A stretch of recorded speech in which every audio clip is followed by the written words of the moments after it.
Good afternoon, Amber, Blooms on the Hill.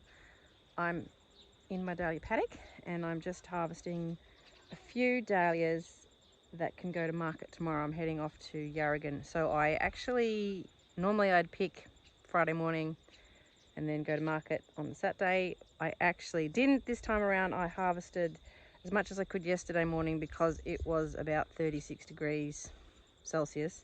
So rather than everything getting fried out here, I cut what was ready, and I've had it in my house in the air-conditioned kitchen.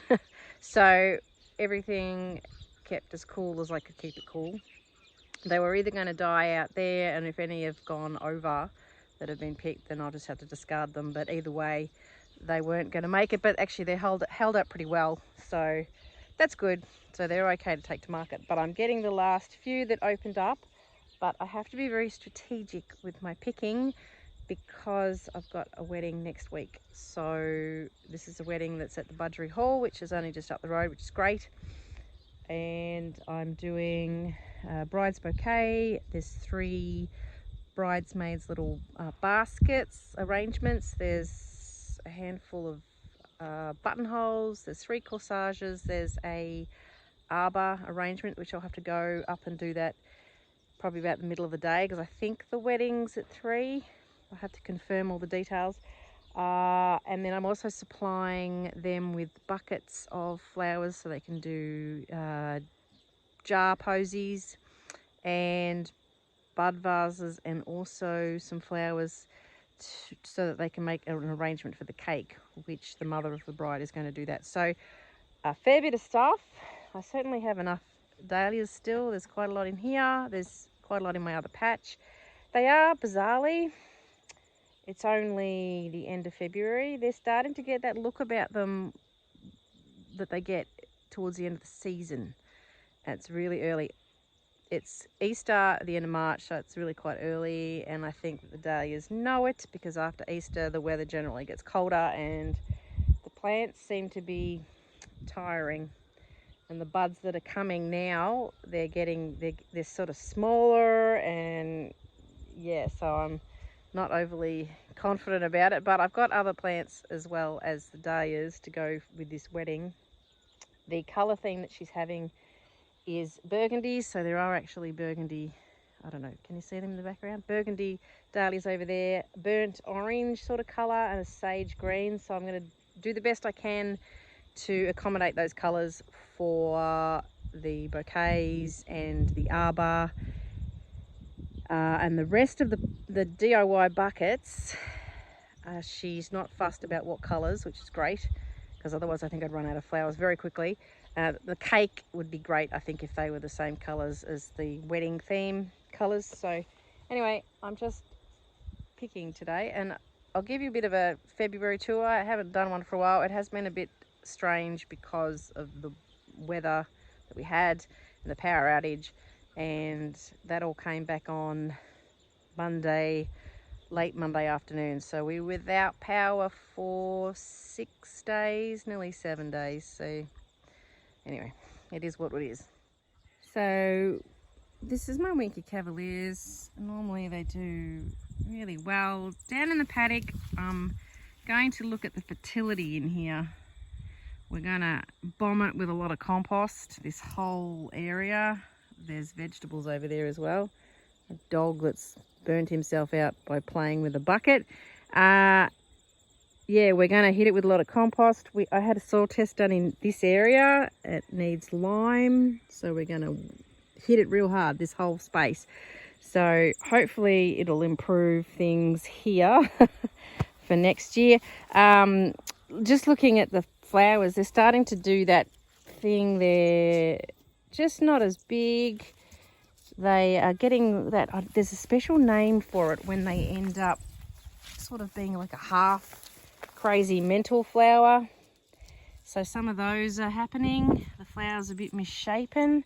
Really, I generally get through to the end of April, but it's just strange. They probably haven't had as much water. I went a week, of course, without power. So look, buds that are coming are quite small. That's a normal one. That's a normal one. But yeah, they're tiring quicker this year, and it's a little bit depressing. So what I mean by strategic harvesting, I could cut this flower. There's the stem. It's actually like the laterals. Not that was the flower that came out of there. But so it's got another bud that could be open for next week. So that's what I'm just not cutting flowers where there's a bud that should hopefully be open for next week. Like this one. In fact, this one could probably be cut. But look, it's hard to know. 6 of one, half dozen of the other. Who knows what the weather's going to do. So it's not going to be overly hot the rest of this week. Next week it's going to be a bit of rain. So anyway, worst case scenario, I've got other flower farmer people that I know that if I needed to ring them in a hurry and say, hi, have you got any flowers, they might be able to help me out. But really I should have enough. It's just hopefully that I have enough of the right colour that I need, those burgundies especially. So this is the second bucket that I've managed to harvest this afternoon. Once I've done this, I've got a little bit more, got this row here to go, see if there's anything there, and then that blob of flowers over there, and then I'll get my stuff organised, the bits and pieces that I take to market. I've got to wait till my husband gets home with my ute so I can load up some of the stuff, and then I load the flowers tomorrow morning. The other thing I've got to do next week while harvesting for this wedding is also, once I've done that, hopefully there's some flowers left, because I've got a market next Saturday too, which is the Ballara Folk Festival. So Ballara's quite a small town, but the festival is quite a large music festival for a small town. It's pretty good. And they have a market in the park, and I had a stall last year and did quite well. So it's definitely worth me being there. Whether or not I've got any flowers, anybody's guess. But my daughter's going to run that stall for me. She's only 10, so my eldest son, who is 20, is going to sort of babysit / help her. She's definitely in charge on that day. But I'll be backwards and forwards because the wedding I'm doing, as I said, it's at Budgeree, and Ballara is sort of, oh, it's less than 15 minutes away. It's just really up the hill. So I will probably have to do a bit of wedding type stuff first thing in the morning, potentially delivering things. I don't know yet what date's delivery, maybe Friday, I'm not sure. And then I'll head down to the market, and I can be there for a while, but I will have to head back up to the hall and put up the arbor and decorate all of that. So I could probably be doing that, I don't know, maybe from 12 o'clock, 12:30, 1 o'clock, depends what time the ceremony starts. I want to leave that as late as possible. Don't know what the weather's going to do yet. If it's going to be really, really hot, which I don't think so, but you want the flowers to be out of the sun for the least amount of time. But anyway, it's quite stressful at the moment because this harvesting, even today, as I said, it's strategic, and then next week it's going to be strategic. I can go a little bit more health for leather next week though, just basically picking as much as I can for this wedding, and the other stuff too, like my scabiosa, my zinnias, what else? Oh, there's other bits and pieces in there. I haven't even touched my gomphrena yet. I'm going to save that for the wedding. So anything basically that's ready is getting cut for this wedding. So yeah, it's been a bit of fun. Now the one thing I've got to keep reminding myself of is while I'm deadheading these flowers and cutting these flowers, and say I might take this one because it's got a tiny little bud that wouldn't open for next week, and it's just this little silly side one, but there's still buds here. You can see these green, lovely little green buds. Having a look a bit closer, look, there's buds here, and they're right across all these dahlias really, and up over here. So there's certainly more flowers coming. It just kind of freaks you out a little bit because you think, how much of this am I going to take and what's going to be left? But there's still hopefully more to come. Hopefully the weather will warm up enough to open up some flowers, and we're going to have enough. I'm just going to take these back to the house and get another bucket of water. Weddings themselves don't stress me out, the actual arranging, that's fine. And I'm quite organised, so I can handle all of that. It's more the stress of making sure the flowers are right on the day that week, and this strategic picking thing it's like weeks of strategic picking, and also now because I've got my seeds all lined up and I've been putting in my diary when I need to sow seeds for November weddings. So that's all spring stuff, and it's really hard to know. It is anybody's guess how long things are going to take from seed to bloom. And not only that, because we've got such cold springs here that the winter just seems to go on forever, and everything is behind everywhere else. So that's actually my latest stress, because I'm stressing about that in the future. So all I can do then is just make sure I've got people, other flower farmers, that potentially I can call on if I need to, and also do successions of things.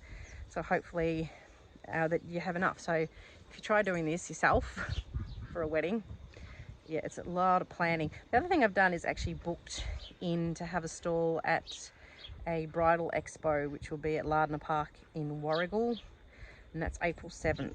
So it's a little bit expensive. It's costing me $470 to have a stall.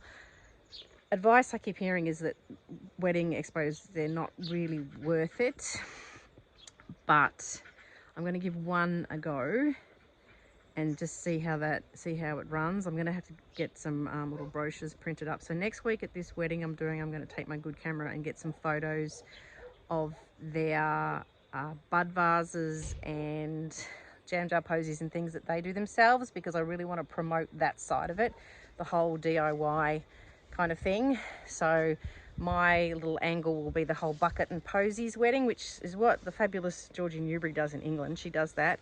I don't feel like I'm stepping on her toes because I'm in a completely different country. So I think that's a really good idea. And I've had the wedding I'm doing at the end of November, they're keen on that. So I think it's today's economic climate, where none of us can pay our bills or even afford to eat, let alone have a wedding. I think that's really the way to go. So just to give you a squiz at what is going on in February in the garden. Zinnias are blooming. I've been picking off these, and there's a few more here. I didn't think that I'd planted any of these really little ones, but obviously I did. I didn't mean to. I don't like the little ones, but there are some. I've got this cosmos here that was sowed for it was sown for a wedding I did. When was that wedding? February, and it didn't bloom in time. It should have, technically, but this one's about to. Anyway, can't be helped. I've got more zinnias over here that I actually sowed for the wedding for next week, and they're budding up. I don't think they're going to be flowering though, other than that one, and they should be burgundy. Why are you pink? Anyway, new dahlias have been blooming. This white one here took a hit with a storm, but it's still alive. So they're doing okay. I did actually, before the storm, it was about a week or so before, I started taking photos of these dahlias, because I want to record all the varieties that I've got, take photos, write them down, and I only managed to do this side, and then my husband called me off to go and do something random with sheep, and then I just never got back to it. So I've still got to do that. I've also still got to tag everything, which I did start to do that too. These are new dahlias that I purchased late, which haven't flowered yet at all. This is Penhill watermelon, this big one here. They hopefully will flower before the end of the season, which would be nice. These were also late ones to go in. This one is Florally Paradise. It's got a bit of a lean to it, but it did at least flower, and this one's about to too. I think that's Corabelle Astrid, this one. So that would be nice if it flowers. In terms of the rest of everything else, this amaranth, which I didn't pinch, so it's a bit silly, but this should be right. A lot of this for this wedding for next week, which is the perfect colour. My celosia, sort of been saving it, but it's kind of going over, and this got hit with the wind, so that was no good really. Gomphrina's looking good, so that should be good, other than there's a big weed in the middle of it, but that's okay. Gomphrina's good, so I can use that for this wedding. And Scabiosa here, this was later planted stuff. I'm just continually deadheading this so that it keeps going. There's Cosmos, which is good. There's more down in the paddock too. And this Scabiosa I've been deadheading every day again. I've got to get onto it again today. Try and keep that going. And My flower patch dahlias still going. You can see where I've really hacked at them. They're definitely still there, and there's still flowers coming and there's still buds, but they're certainly not as tall as they once were. This one's a good example. This is Corabelle Heather, this yellow one. You can see this plant here. It's had all the tops lopped off it because I've been picking from it. For this market this weekend, see, I didn't take this one because there was a sizable bud, which I'll leave for this wedding. So yeah, it's been a little bit tricky. So February, not a lot has changed other than things are certainly flowering at their peak. Some things are starting to go over. Yes, that's what's going on. There's a fair bit of weed around, although the growth of the weeds has slowed down as well. There hasn't been a lot of rain. I've been keeping up with the watering, and I do it by hand. Normally I'd set up a sprinkler, but this year I've just been doing it by hand, and I've kind of find it quite restful to stand and just check out what my plants are doing. So it's also, I find that I'm not wasting as much water. I need to have irrigation set up, but that's just a money thing, really. So, and my patch is not that large that watering by hand is ridiculous. Slightly ridiculous, but not outrageous. So, but I haven't done a lot of weeding. So that's because I haven't been like spring growth weeds. I do need to get into a couple of garden beds there that are completely overgrown, because I need to start thinking of things for spring. Which, this is what I always find funny, is when does your season actually start as a flower farmer? Does it start when you start planning for spring stuff for the next season? And you think, does it? Probably, but then you're still harvesting summer stuff. So it's kind of perpetual. You never really stop, other than having a break in winter, but then you're busy dividing dahlia tubers and trying to get ready for selling them in the spring. And so it doesn't really stop. I don't know where the beginning is. If anyone knows where the beginning is of the season, then tell me, because it's just never ending. So anyway, so we're planning all of that, and I'm trying to think about which beds are going to have the next lot of things. And on top of that, the one thing I didn't do before this spring just gone was actually throw around some sheep manure, which is what I normally do. So these beds are pretty hungry. The reason I didn't do it is because they just weren't empty. Things came out and things went straight back in again. So I need to try and give beds a break. So we'll see how we manage to juggle that. Anyway, this is my garden. This is what it's doing. It's not a particularly exciting February farm tour, but yeah, I'll catch up with you another time, probably next week. Market tomorrow is not particularly interesting to film. And next week, though, will be a big week, so you can come along with me while I do this wedding. So I'll see you later.